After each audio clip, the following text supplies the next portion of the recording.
Divestment is pretty much a deleveraging of a company, usually a mother company that's overseeing, the smaller company, and it's trimming the fat. It's either getting rid of the company altogether, selling its assets, or it's turning over shares to the shareholders of the main company. Doing it that way, it doesn't get taxed by turning over shares to the shareholders.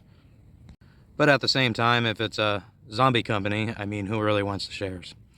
So they're going to be using this term divestment a lot because it is much sweeter sounding than trimming the fat, than trying to get out of bankruptcy, and whatever terms could be used, selling assets, liquidation.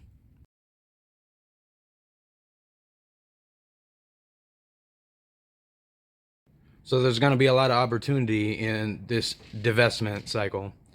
Basically, a lot of stuff's going to go on the market for really cheap fire sale prices. And the big issue, though, right now is the secondary market. That's the liquidation market. It's pretty obese right now, and the prices are kind of low. Why? Because there's not a lot of people with cash. And typically on the secondary market, you need to buy everything with cash. That being said, what you need to think about is, what can you do with something that is now going to be of less value to turn it into something valuable? What am I saying? Well, during the thing a few years ago, we made an overabundance of masks and hand sanitizer. Now you almost can't give it away. It's crazy how much they have on hand and how much extra they made and how much they made go to waste. Well, is there any products that you can make with those? Can you send them in bulk? Can you transfer them into new containers? In the food service industry during that period, since the restaurants and whatnot were struggling, they started taking all the fries and redistributing them into smaller packaging for the consumer instead of the restaurant. And this happened in a whole bunch of different things. So what I'm saying is, can you take any products and turn them into something of use for the consumer? Can you put them in a smaller packaging? What can you do? Another thing is, during that same time, a little bit later, what would this be? 2023? Office buildings were struggling. 2022, office buildings are struggling, and they still are. Cubicles and office chairs are on fire sale.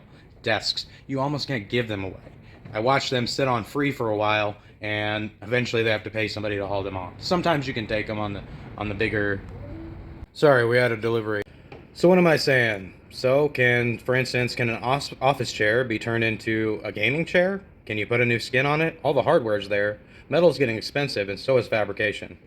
These are just a few ideas. Cubicles, what can you turn those into? I know this sounds odd, and we've never really made it in this economy, but as we continue to go this direction, the American middle class will be lower and lower, and then the rich will continue to have their standard of living. So the U.S.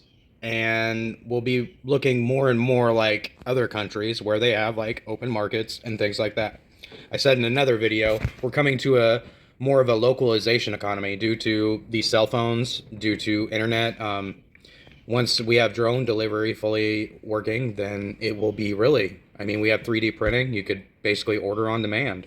So these are just, you got to start thinking outside the box, man. We are jumping into like a new economy. It's going to be nuts. And it's going to move quick. Be on your toes. And there is no.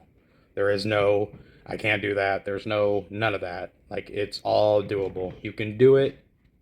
Just look into it. Divestment in real estate. Hey, can you turn that into a duplex, quadplex? What can you do with that thing? It's got piping and all that. A lot of unfinished single-family homes are going to be sitting in the market. Egress windows, we talked about that before. What can you do?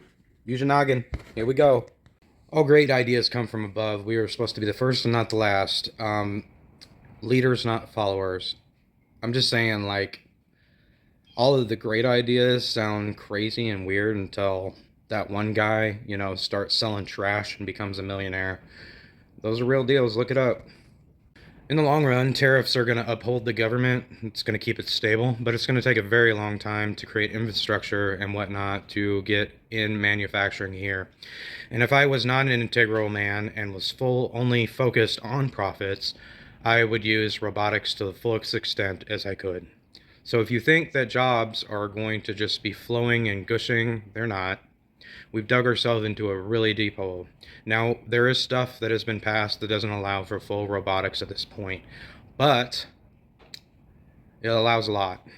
And even when I was having a restaurant, I was looking into having a flippy, and you can look that up, but it's basically a robotic fryer. Why? Because I was so stressed out and I couldn't count on anybody. So that being said, robotics is going to be a huge factor. So look into all of those things. Look into things that are being liquidated that carry lithium ion batteries that can be restored, things that can be scrapped, things that can be, metal prices go up when times get tough. Not maybe at first, but to the long run, they are a really good investment. All types of metals, lead, whatever, copper, aluminum, quick casting for aluminum. Like I said, in a more localization economy, you look in those third world countries where they're fabricating things through molds through a cast aluminum. Those are things to look at. It's gonna start getting wild. Just be on your toes, but you know there's always a solution for every problem. So don't be afraid. What is it? Be prepared, not scared. But the biggest thing is have community and your faith in God during these times. But there's a lot of opportunity around here, so keep your eyes and ears open. Those are the best things we've ever been blessed with, because the stuff on this screen will always try to lead you one way or the other, and it might just be one leader. You never know. All right, talk to you later. Bye.